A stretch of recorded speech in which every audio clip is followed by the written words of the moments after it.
Just about 7:15, you're watching Morning Live. As we approach the festive season, more businesses and organizations will become victims of fraud and fraudulent schemes. Now, according to the short-term insurance industry, fraud is expected to cost this industry around 2 billion rand per annum, contributing to 28% in the collapse and liquidation of organizations. To tell us about the impact of fraud in our economy, we're joined in the studio by Jacqui Jooste from Coface, South Africa. Jacqui, good morning to you. Good morning. Welcome. Thank you very much for joining us. How do we arrive at this 2 billion rand per annum? It really is an estimation. The impact of fraud is difficult to establish, but it's an estimation that costs the short-term industry that much a year. Yeah. And it really is difficult to establish the exact figure. How are these schemes perpetrated against these short-term insurance companies? We are a credit insurance company, and we are involved in the credit assessment and granting of cover for companies. And in our experience, there are numerous schemes that are portrayed against companies to defraud them from money based on the credit cover that is granted. So what do people actually do here? I mean, they submit claims that are not true. They don't. They make goods disappear. How does it all work? Let me concentrate on the actual debtors, so the fraudsters.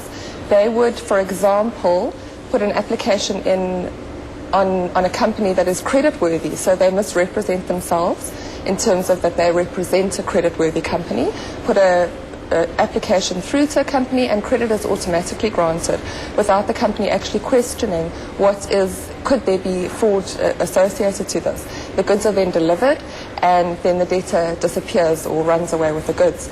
So it's very, very important for companies to make sure when they're doing their credit assessment that they are dealing with representatives of the company, and if they're not sure, to contact the financial director of that company. That would be one case. Another scam which is doing the rounds at the moment is in terms of banking details. So the fraudsters will submit an application saying, we have changed our banking details, please pay the monies into this account in future. And once the scam is picked up, the monies are cleared from the account, and they've gone off with the money. But is risk management not an important part of business, and do businesses therefore not undertake adequate risk management exercises to perhaps protect themselves from this? It's exceptionally important for businesses to do good credit checks right at the beginning. And that is important, but what happens is that they're seeing a very well-known company on the credit application, so they may be not doing the checks that they should be doing.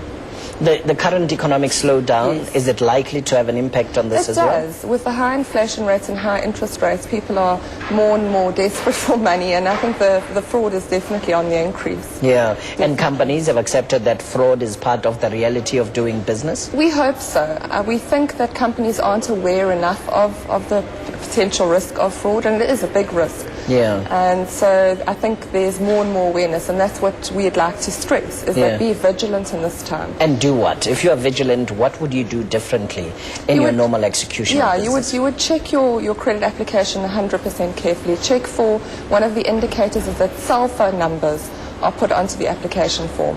Another indicator is that the CEO... As opposed to the landline? As opposed to the landline. Okay, why is that an indicator? A company would put their normal landline and their normal fax number. Okay. And normally, for example, a CEO wouldn't sign a credit application form. We've had examples recently where the CEO of a large listed company has signed a credit application form. Okay. Now that should be an indicator. Ask questions. Phone the company and say, we've got this credit application. Does so-and-so represent you or not? At what level would a credit application then be signed? Normally by the financial manager, someone who's controlling the accounts of the company. Companies protecting themselves, I mean, what other guidelines should they be following? I think the staff must be made aware to have a look at risk, to also share information in the industry. It's important for companies to share information about debtors, and various, just being aware of it and being vigilant, especially at this time of the year. Yeah, looking at these numbers that we mentioned in the opening, contributing to 28% in the collapse and liquidation of organizations, clearly fraud is a big problem for companies. Yes, definitely. It's definitely something that can cause the collapse of a company. That's a study we did years ago. and it was a survey that we did. Yeah. So that was a feeling that there was a percentage of the amount of cases that were related to That's almost a third of companies. Yes. Does it apply equally from small businesses to medium-sized businesses to the large operations?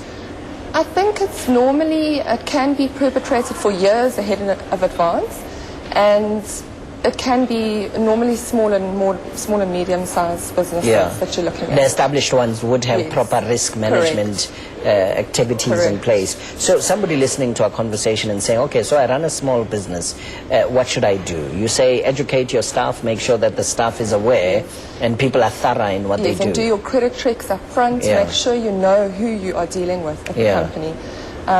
Your information is very important at the opening up of an account to make sure that you know who you're dealing with and it is a legitimate company. It's just about Christmas, so you're looking for your bonus around the sales and that kind of thing.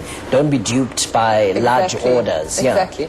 Yes, and that's the thing. I think people see a big company who's placed an order and think, great, that's going to help my bottom line.